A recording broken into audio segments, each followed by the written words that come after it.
이 숫자가 의미하는 것이 무엇일까요? 889-9234 신림동에 사는 우리 형님 전화번호가 아닙니다. 이 말은 우리 어르신들이 너무너무 사모하고 소원하는 말입니다. 팔팔하게 99세까지 살다가 2, 3일 앓고 사망 죽었으면 좋겠다. 이 말을 다르게 해석하자면 88세까지 구질구질하게 이 세상을 살다 죽지 않았으면 좋겠다. 뭐 그런 소원이죠. 미안하지만 우리 중에 하나님을 아버지로 모시고 있는 사람들에게 이 말은 여러분의 소원이 돼서는 안 됩니다. 산다는 것은 단순히 심장 박동이 지속되고 피가 돌고 호흡이 연장되는 것을 말하지 않습니다. 산다는 것은 그것도 진정한 웰빙, 진정한 삶이라고 하는 것은 육체적으로 건강한 생존을 하는 것 이상입니다. 삶은 단지 뇌가 기능하거나 신진대사가 이루어지는 일 이상이기 때문입니다. 하나님의 백성 여러분, 하나님의 자녀 여러분, 여러분의 소망은 팔팔하게 99세까지 살다가 2, 3일 앓고 죽는 것이 되어서는 안 됩니다. 여러분의 소망, 저의 소망, 오매불망 우리가 움켜쥐기를 원하는 우리의 소망이 있다면 그것은 영생을 누리는 것입니다. 말은 좋은데 너무 막연하지요. 따오기 노래처럼 잡힐 것 같은데 잡히지 않고 그 말이 무엇인지 와닿을 것 같은데 와닿지 않는 따오기 노래 같은 단어가 바로 영생입니다. 이 영생에 대한 의미가 분명하지 않기 때문에 영생의 삶을 누리지를 못하고 그렇기 때문에 우리는 분명하고 확신에 찬 크리스천의 삶을 살지 못하는 것입니다. 영생이란 무엇일까요? 어떻게 그것을 누릴 수 있을까요? 은행에 있는 잔고처럼 어떻게 영생을 내 자산으로 삼아 살 수 있을까요? 어떻게 육체적인 건강처럼 내 삶을 이어가는 실체의 자산으로 영생을 활용할 수 있을까요? 그 질문에 대해서 답을 얻는 것이 오늘 아침 이 메시지의 목적입니다. 물론 그 질문에 대한 답이 하나님의 말씀인 성경에 있습니다. 요한복음 17장 1절에서 3절까지를 다 펴고 다 같은 소리로 읽도록 하겠습니다.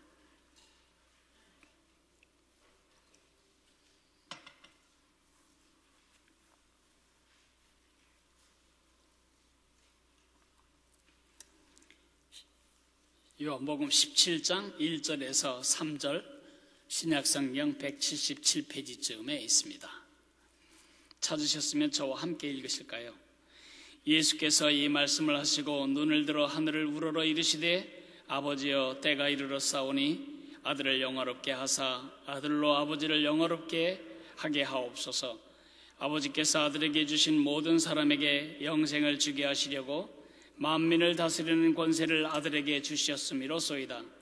영생은 곧 유일하신 하나님 참 하나님과 그가 보내신 자 예수 그리스도를 아는 것이니이다. 아멘. 저는 이 귀절을 근거로 영생이 무엇인지 그리고 영생을 어떻게 우리의 삶의 실제 속에서 누리며 살 수 있을지 두 가지에 대해서 말씀을 드리려고 합니다. 영생이란 무엇일까요?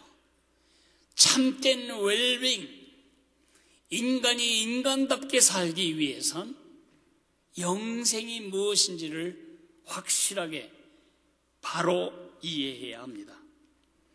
영생이라는 말은 번역된 말 때문에 오해 속에 자주 빠지게 됩니다. 길 영자 살 생자, 그래서 길게 산다는 뜻으로 해석이 됩니다. 북한에는 도시마다 영생탑이 있습니다. 높은 탑을 쌓고 영생탑입니다. 김일성 아버지는 영원히 우리와 함께 하신다. 그의 시신은 금수산궁에 있고 그의 정신은 영원히 우리와 함께 한다. 그것을 기리는 탑입니다. 우리가 말하는 영생은 예수님이 남겨주신 교훈이 오래오래도록 유효하다, 진리가 된다, 그런 뜻 아닙니다. 죽지 않고 오래오래 산다, 불멸도 아니고 불사도 아닙니다. 진시황이 추구했던 바로 그런 늙지 않고 죽지 않는 삶이 영생이 아닙니다. 성경이 말하는 영생은 생명의 분량을 말하는 것이 아니고 생명의 본질을 말하는 것입니다. 예수님이 생명을, 영생을 정의하셨습니다. 요한복음 17장 3절, 영생은 곧 유일하신 참 하나님과 그가 보내신 자 예수 그리스도를 아는 것이니이다. 영생은 뭐라고? 하나님을 아는 것, 그리고 예수님을 아는 것이다. 예수님이 정의해 주셨습니다. 영생이란 하나님을 알고 예수님을 아는 것이다. 이 아는 것이란 말이 우리를 많이 헷갈리게 만듭니다. 여기 안다는 말은 그리스 사람들이나 히브리 사람들은 안다는 말을 우리가 안다는 한 말로 사용하지 않았습니다. 우리가 안다는 것은 정보를 말합니다. 그러나 히브리 사람들이 안다, 야다 라는 말을 쓸 때는 그것은 성관계를 말합니다. 히브리 말로 기노스코라고 하는 단어도 경험적이고 체험적으로 그것을 알게 되는 것을 말합니다. 마리아에게 천사가 나타나서 말하기를 네가 아들을 낳을 것이다. 마리아가 말합니다. 내가 남자를 알지 못하거늘, 이게 무슨 말씀이십니까? 남자를 알지 못했다는 말은 남자에 대한 정보가 없다는 뜻이 아니고 남자와 성적인 관계를 경험한 적이 없다는 뜻입니다.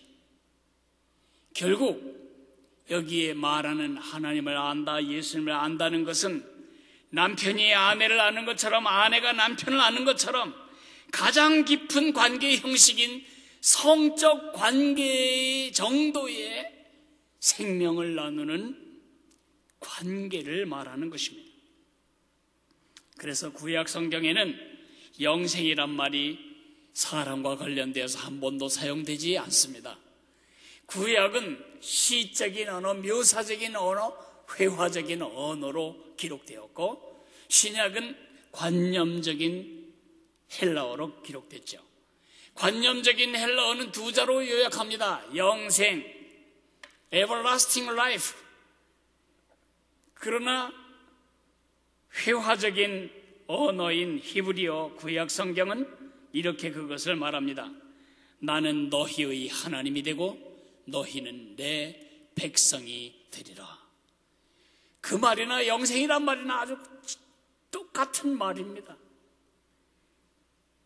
요한복음 3장 16절에 하나님이 세상을 이처럼 사랑하사 독생자를 주셨으니 이는 저를 믿는 자마다 멸망하지 않고 영생을 얻게 하려 하심이니라.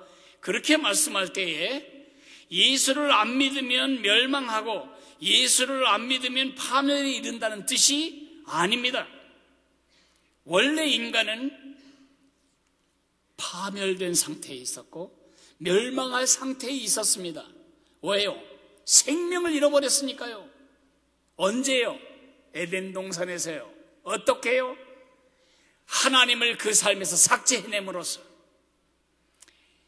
단순히 과일나무의 열매 하나를 따먹은 것이 아닙니다. 이제는 하나님이 나의 하나님이 될 필요가 없습니다.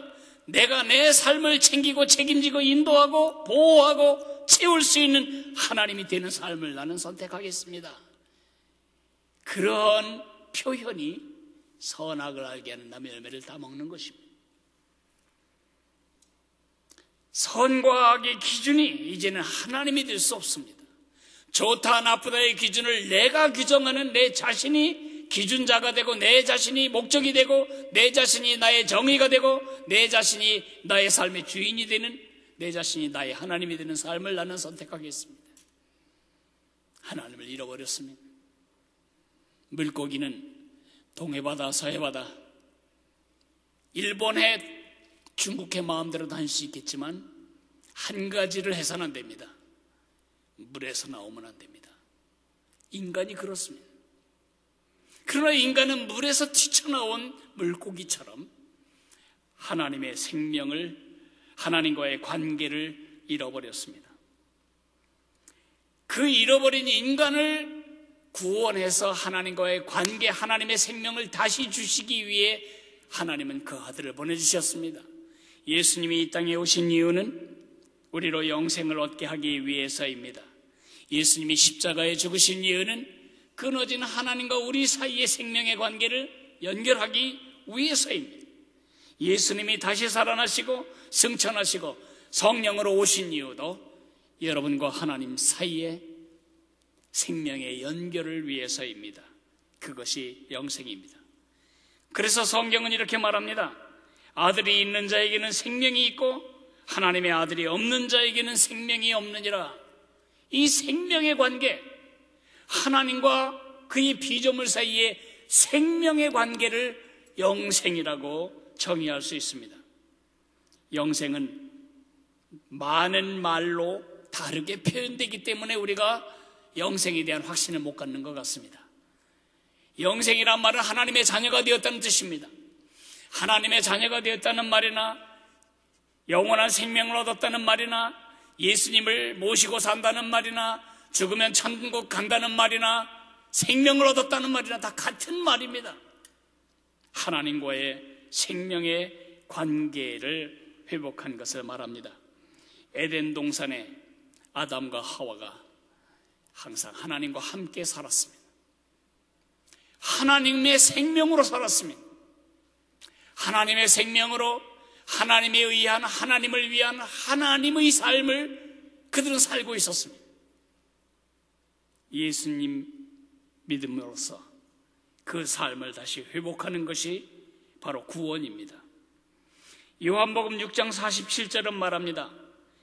진실로 진실로 너희에게 이르노니 믿는 자는 영생을 가졌나니 He who believes has eternal life. HAS. 언젠가는 영생을 얻을 것이 아니라 이미 예수님을 믿을 때 그 예수님이 생명이기 때문에 하나님의 생명을 얻게 된 거다. 그렇게 말하고 있습니다. 여러분이 이미 예수님을 나의 구세주와 주님으로 믿고 있다면 여러분은 영생을 얻으셨습니다. 여러분은 하나님의 자녀가 되신 것이 맞습니다. 여러분은 오늘 죽어도 저 천국에 깨어날 것이 확실합니다. 영생. 여러분에게 최대의 축복이 있다면 그것은 하나님과 함께 사는 것입니다. 여러분에게 최대의 영광이 있다면 그것은 하나님의 자녀라는 영광입니다. 여러분에게 가장 강력한 자산이 있다면 그것은 하나님이 내 것이라는 것입니다.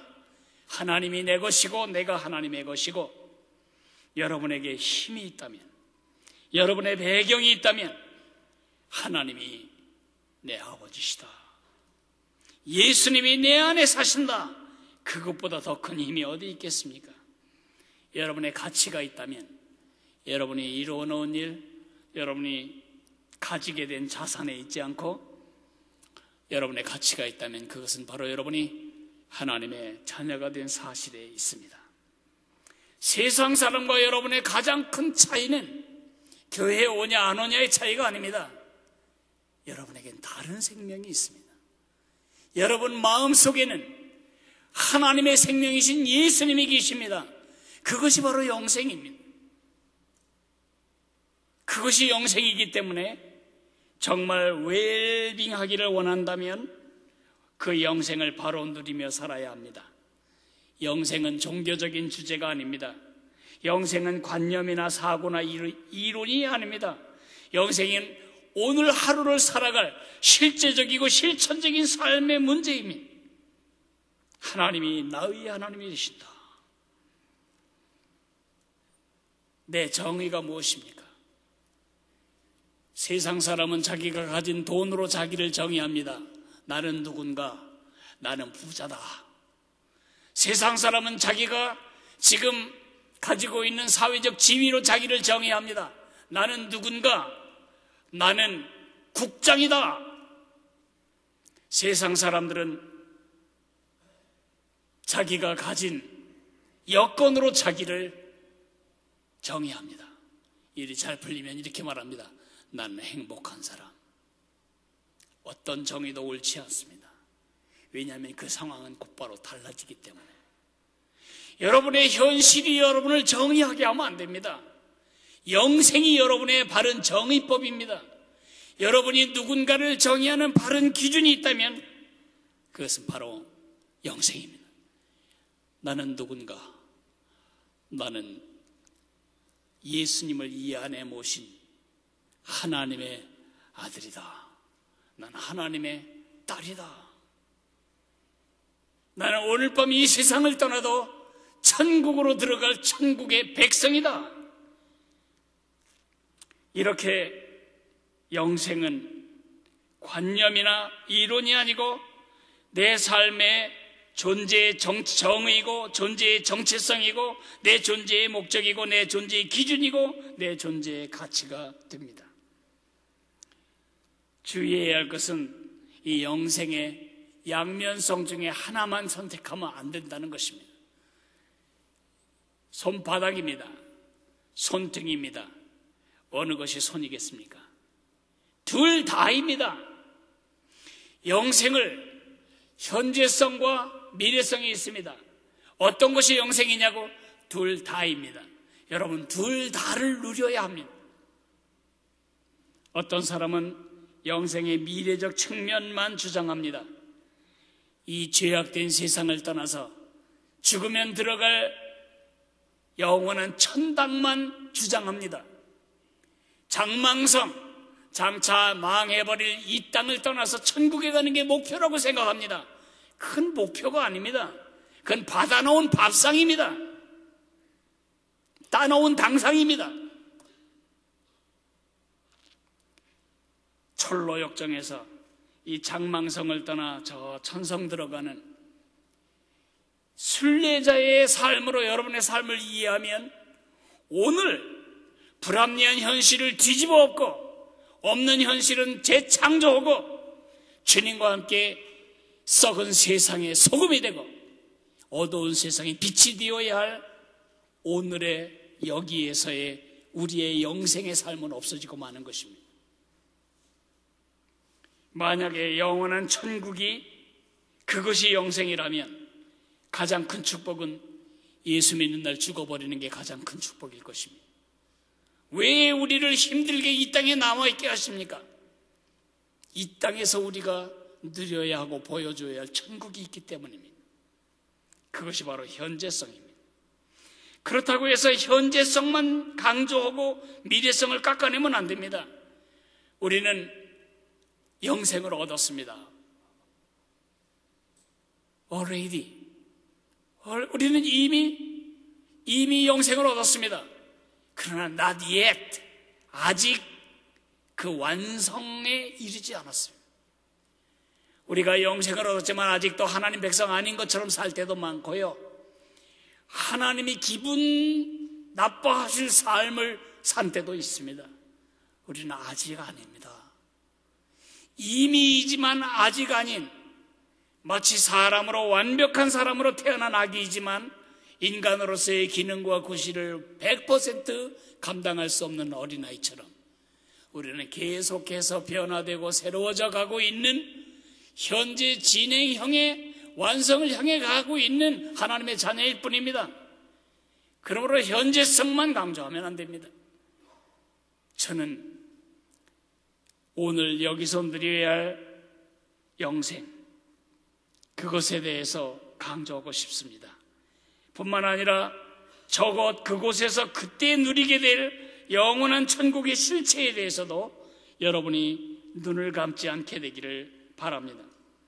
지옥의 고뇌를 경험하기 위해서 죽어야만 되는 게 아닙니다.